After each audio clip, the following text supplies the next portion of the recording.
పార్వతీపురం మన్యం జిల్లా కొమరాడ మండలం గాజులగూడ గ్రామంలో విద్యార్థులు తీవ్ర ఇబ్బందులు ఎదుర్కొంటున్నారు. 5 తరగతుల స్కూలు ఉన్న ఒక్క గదిలో 5 టీచర్లు 60 మంది విద్యార్థులకు పాఠాలు బోధిస్తున్నారు. నేలపై కూర్చోవడానికి చాపలు లేక ఇసుకపై కూర్చోవలసి వస్తోంది. గ్రామ ప్రజలు తమ ఖర్చు పెట్టి స్కూలును కాపాడుతున్నా అధికారులు పట్టించుకోకపోవడం బాధిస్తోంది. స్థానిక ఎమ్మెల్యే సాయం అందించాలని వారు ప్రభుత్వాన్ని కోరుతున్నారు.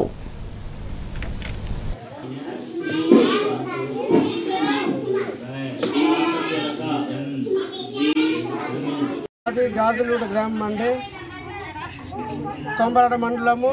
అయితే మాకు ఏ అధికారి పట్టించుకోవట్లేదు, ఏ ఆఫీసులు పట్టించుకోలేదు, కలెక్టర్ కడలిని పట్టించుకోలేదు.